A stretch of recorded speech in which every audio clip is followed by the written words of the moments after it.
क्या आप colon cancer surgery के बाद की रिकवरी के बारे में जानते हैं?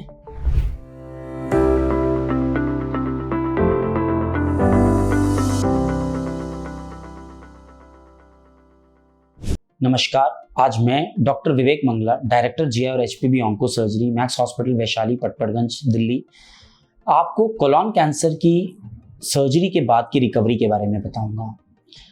अगर हम कोलॉन कैंसर की रिकवरी की बात करते हैं सर्जरी की, तो समझने की चीज़ ये है कि जो कोलॉन कैंसर की सर्जरी है वो अलग अलग पार्ट के कोलॉन की अलग अलग तरीके से सर्जरी की जाती है, जिससे कि रिकवरी में थोड़ा थोड़ा फर्क पड़ता है। मोटा मोटा समझें तो ज़्यादातर पेशेंट्स की आजकल लैप्रोस्कोपिक सर्जरी की जाती है, जिसका सक्सेस रेट यानी उस सर्जरी को लैप्रोस्कोपी से कर पाने की जो सक्सेस रेट है वो 90-95% से अधिक रहता है। लैप्रोस्कोपी से जब सर्जरी की जाती है तो पूरी सर्जरी लैप्रोस्कोपी से की जाती है। समझने की चीज़ ये है कि एक 3 से 5 सेंटीमीटर का एक कट कहीं पर पेट में, जो आजकल ज़्यादातर पेट के निचले हिस्से में, जहाँ से पहले सिजेरियन सेक्शन फीमेल्स में किया जाता है, वहीं से कर जो ट्यूमर वाला पार्ट है उसे निकाला जाता है। इंसिजन को पेट के निचले हिस्से से ले जाने में दर्द कम होता है, हर्निया कम बनते हैं और जख्म में इन्फेक्शन भी कम होते हैं। ज़्यादातर पेशेंट्स को ऑपरेशन से अगले दिन या कभी कभी ऑपरेशन वाले दिन शाम को ही, खासतौर पे लैप्रोस्कोपिक सर्जरी के बाद, उसी दिन चला दिया जाता है। पेशेंट चलने घूमने लगते हैं, शुरू में थोड़ी मदद की ज़रूरत पड़ती है, उसके बाद वे स्वयं अपने आप चल पाते हैं।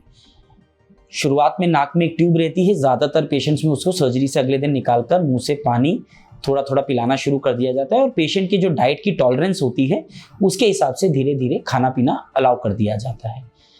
मेजॉरिटी ऑफ द पेशेंट्स, ज़्यादातर पेशेंट्स 5 से 7 दिन के अंदर ऑपरेशन के बाद रिकवर कर घर चले जाते हैं। तब तक यूरिन, ड्रेन पाइप, ज़्यादातर चीज़ें निकाल दी जाती हैं। घर जाकर जो हम देखते हैं, ज़्यादातर पेशेंट्स की रिकवरी काफ़ी फास्ट रहती है और अगर लैप्रोस्कोपिक सर्जरी हुई है तो उसमें पेशेंट 2 हफ्ते तक तकरीबन अपना सब काम अच्छे से करने लगते हैं। कुछ पेशेंट्स जिनमें अगर कॉम्प्लिकेशंस देखी जा रही हैं, उनको रिकवरी में अधिक वक्त भी लग सकता है। पेशेंट को जो करने की ज़रूरत है वो समझने की ज़रूरत है कि जितना ज़्यादा वो उठते हैं, बैठते हैं, चलते हैं, छाती का एक्सरसाइज करते हैं, एक स्पायरोमीटर रहता है, जितना अधिक वो करते हैं और ऑपरेशन से पहले की जो तैयारी है उसे अगर सही तरीके से फॉलो करते हैं तो उससे जो ऑपरेशन के बाद की रिकवरी होती है वो बेहतर होती है, फास्टर होती है। और जब रिकवरी फास्टर होती है तो जो पूरा ट्रीटमेंट है उसका कॉस्ट भी काफ़ी कम हो जाता है। तो दोस्तों, इस वीडियो में हमने आपको कोलॉन कैंसर की सर्जरी के ट्रीटमेंट के बाद की जो रिकवरी है और उसमें जो पेशेंट और ट्रीटिंग टीम का रोल है उसके बारे में बताया। हम उम्मीद करते हैं आपको ये वीडियो अच्छा लगा होगा और इससे आपको जानकारी मिली होगी। और अधिक डिटेल्स के लिए डिस्क्रिप्शन में आप हमारी वेबसाइट या अपॉइंटमेंट डेस्क नंबर से अपॉइंटमेंट लेकर आप हमसे मिल सकते हैं। धन्यवाद।